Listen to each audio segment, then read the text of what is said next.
A cura interior pela palavra de Deus. Lição 12. Cura pela palavra de Deus para a ira. Vendilhões no templo.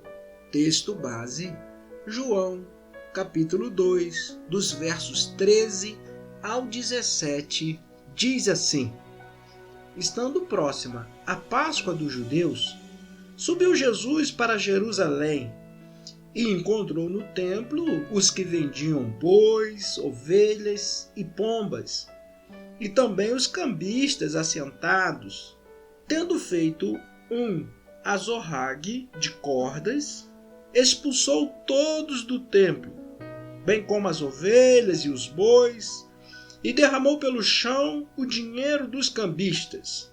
Virou as mesas e disse aos que vendiam as pombas: Tirai daqui essas coisas, não façais da casa do meu pai casa de negócios. Lembraram-se os discípulos de que está escrito: O zelo da tua casa me consumirá. O templo de Jerusalém era formado em sua maior parte por espaços ao ar livre. Era formado por uma série de pátios que tinham figuras geométricas. Esses pátios tornavam-se sucessivamente menores e mais restritos até chegar ao lugar santo e ao Santo dos Santos, que eram as suas únicas áreas cobertas.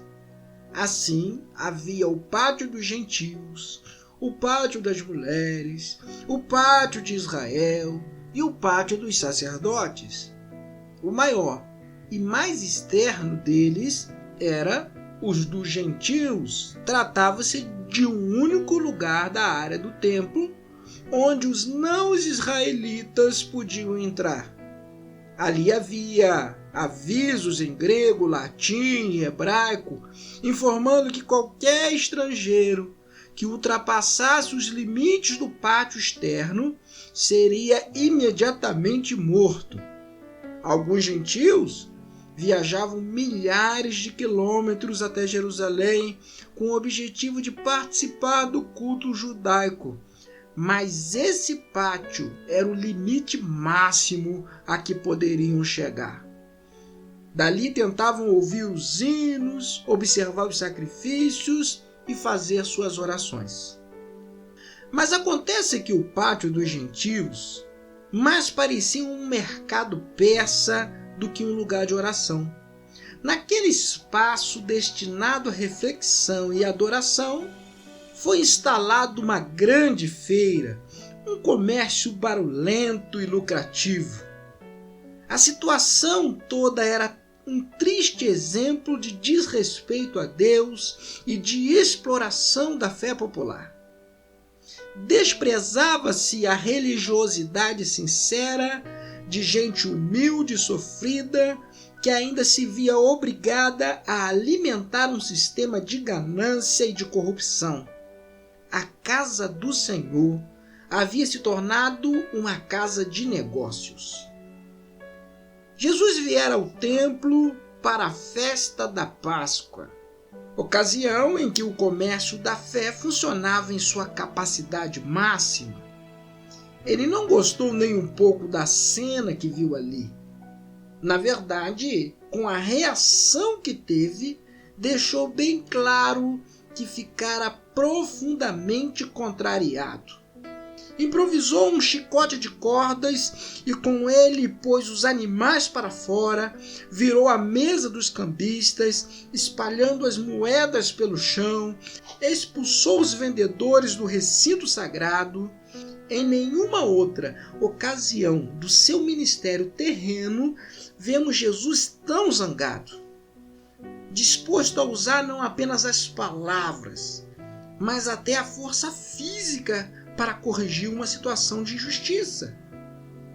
Devemos ver a reação de Jesus ante as injustiças humanas e a forma pela qual lidou com seus próprios sentimentos como um exemplo de força de caráter e de equilíbrio para todos nós.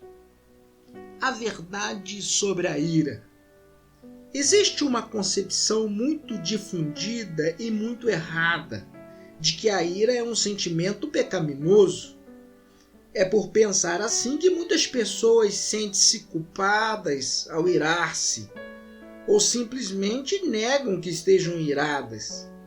Porém, essa concepção não encontra respaldo na palavra de Deus. É preciso que saibamos que nenhum sentimento é pecaminoso em si. A forma como lidamos com eles é que pode ser certa ou errada. As atitudes que assumimos podem ser santas ou pecaminosas, mas os sentimentos escapam a essa categorização moral. Os sentimentos são apenas sentimentos, e todos eles são legítimos, são genuinamente humanos. Se a ira fosse pecado, a Bíblia não falaria tantas vezes da ira de Deus. Mas ela é um dos sentimentos mais frequentemente atribuídos ao Senhor nas Escrituras. Existem mais de 600 registros de que o Senhor se irou. Sim, Deus se ira. E os homens criados à sua imagem e semelhança também. Paulo endossa essa posição ao escrever em Efésios 4:26, irai-vos e não pequeis. Paulo está dizendo que podemos irar-nos e não cometer pecado. O fato de sentirmos raiva não significa que somos um fracasso como crentes. É lícito irar-se. Não devemos, no entanto, confundir a raiva com outras disposições do coração, como o ressentimento, o ódio, a amargura e o senso de vingança. Não se põe o sol sobre a vossa ira. São as palavras com as quais o apóstolo completa o seu conselho, e não podemos esquecê-las. Um alimento pode ser muito saboroso, mas se deixarmos fora da geladeira por muito tempo, ele se estragará e envenenará todo mundo. Portanto, não é errado sentir raiva, mas pode haver problemas na maneira como procedemos em relação a ela. O reconhecimento da ira. Jesus reconheceu a sua ira, a aceitou, a acolheu e a expressou. Ele não foi apenas perfeitamente homem, mas foi também um homem perfeito que sabia lidar com seus sentimentos e emoções. Cristo indignou-se diante da situação que encontrou no templo.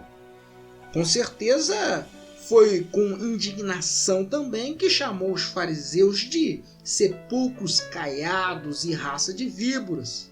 Ninguém se dirige assim a outras pessoas com um amigável sorriso nos lábios. Jesus se permitiu sentir raiva, e essa foi uma postura muito sábia, pois não podemos trabalhar a ira sem antes admiti-la, sem tomar plena consciência dela. Lemos que Jesus se indignou quando viu a casa de seu pai transformada em covil de salteadores e a fé do povo explorada de maneira tão vil. Quando, porém, ele foi caluniado, açoitado, cuspido e escarnecido a caminho da cruz, não teve reação semelhante. Parece que Jesus se irava muito mais com os pecados cometidos contra Deus e contra o próximo do que com os cometidos contra ele próprio. Você age assim também? Não recrimine a sua raiva. Ela está aí, é real e é legítima. Negá-la não vai fazer com que desapareça, mas talvez seja bom examinar o conteúdo dela. Deus sempre se ira por razões justas. Mas e quanto a nós? É razoável essa tua ira? Perguntou o Senhor a Jonas, um profeta irado que se importava mais com os pés de abóbora do que com as vidas humanas. Está lá em Jonas, capítulo 4, verso 4. Talvez, meu irmão, você também precise fazer essa pergunta a si mesmo agora. É razoável essa sua ira? Muitas vezes a nossa ira é razoável, seja em seus motivos, seja em sua expressão. A expressão da ira. Vimos que a raiva, em si mesma, não é uma emoção pecaminosa. O que realmente importa é como agimos em relação a ela. Quando não sabemos a maneira correta de expressá-la, podemos deixá-la sufocada, estagnada, com o que ela se transformará em ressentimento e amargura. Ao expulsar os vendilhões do templo, Jesus deu livre curso à sua ira. No entanto, não o fez de forma descontrolada. Podemos ver isso pela maneira como ele agiu. Há pessoas que explodem imediatamente quando provocadas, que não levam desaforo para casa.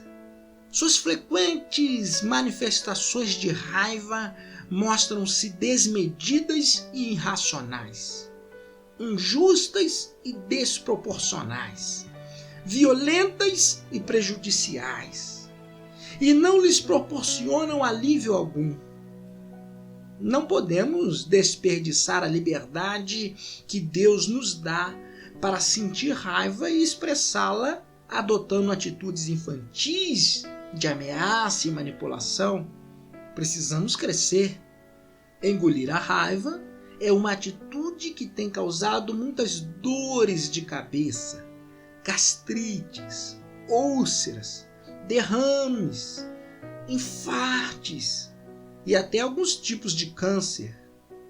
Portanto, ao retirar da livre vazão a sua ira no Templo de Jerusalém, Jesus estava praticando um ato saudável, tanto pessoal quanto socialmente, e ele deseja que desfrutemos desse tipo de saúde e a promovamos.